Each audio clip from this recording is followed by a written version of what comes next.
Jeff Hunt's here, our good buddy from the Texas Military Forces Museum. Yeah, we're going to do Assault 1944 tomorrow or both days? Both days, Saturday and Sunday. Camp Mabry. Well, you got good weather for it. Oh, it's going to be perfect. Yeah. GI in the real war never had it so good.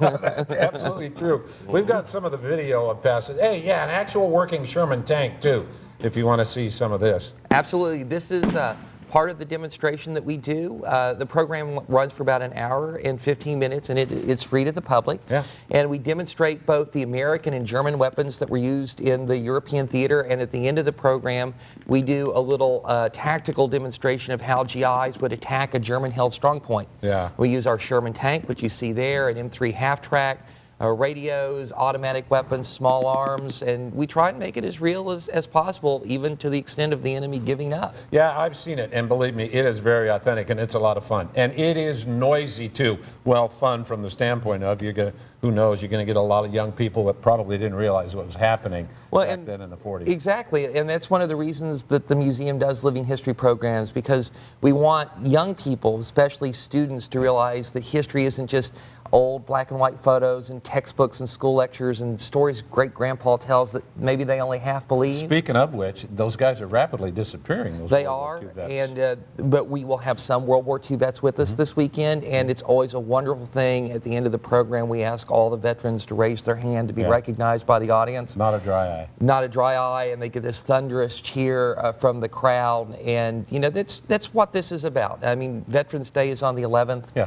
And we want people to remember what Veterans Day is for, that it's not an occasion for mattress sales and, you know, not to get the mail delivered and to close the banks. It's the day our country says thank you to the men and women who have served and who are serving our nation. We got a T on this, we got a T there. What's the deal? The T is the 36th Infantry Division, which is Texas National Guard. This thing is heavy. It's heavy. 3 pounds, the old GI steel pot M1 helmet, but it looks good on you. The M1, the I'm M1 carrying Grand that. Rifle. That's 8 pounds. 9.5 actually. 9.5 pounds. And there's your standard rifle for an American soldier in the Second World War. General George Patton called that the finest battle implement ever devised by man. Shoots a 30-06 round. That's right, to 500-yard effective range, and it was a very reliable, rugged weapon. The clips were dinky, though, so they were well, 8 rounds, right, and you would pop the whole 8-round clip in, and when you fired the last round, your bolt would stay back, and that clip would bounce out with a really distinctive ping sound. Yeah, exactly. And that's one of the things people will get to see operate, and one of the things they'll get to hear. There's a lot of these left around, right? There are a lot of these left around, millions of them, because they were used in World War II in Korea. Right.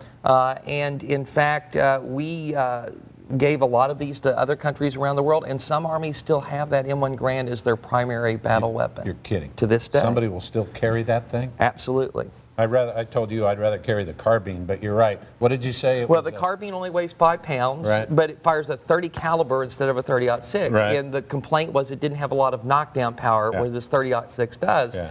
And so the GIs always said you wanted the carbine for marching, and you wanted the Grand for fighting.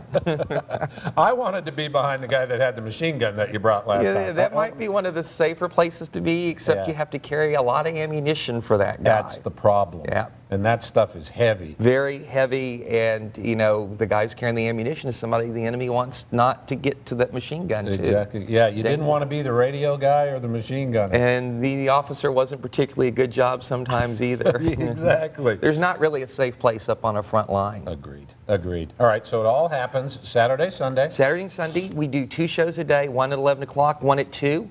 We'll have souvenirs and food and, you know, everything that anybody would want. And, of course, the museum is free. Right. Always. I was going to mention that you had a redo on the museum, did you not, or is it undergoing? We have finished the first phase of a $6 million expansion and modernization. Right. We have a 45,000 square foot museum that traces the history of the Texas military forces from 1823 to the present. Yeah. We've got tanks, trucks, artillery pieces, uniforms, equipment, GI shaving kits, helmets. You can come and spend hours there, and admission to the museum is free, just like admission to all of our programs, because we don't think that anyone should have to pay to learn about the service and the sacrifice of the men and women who've worn our uniform. Good idea. Bring the kiddos. Don't forget that. Now, you got to go in that same gate. You get off on 35th off on 35th Street. The old main entrance to the post has been closed to September 11th of 2001, so you just got to drive a little bit further down 35th. But we've got signs up, and the guards at the security gate will direct you in. Adults need to bring a photo ID, a driver's license or something like that. Yep. Just tell them you're going up to the program, and we'll have signs that'll take you all the way there. It's easy and a lot of parking, Saturday and Sunday at Camp Mabry.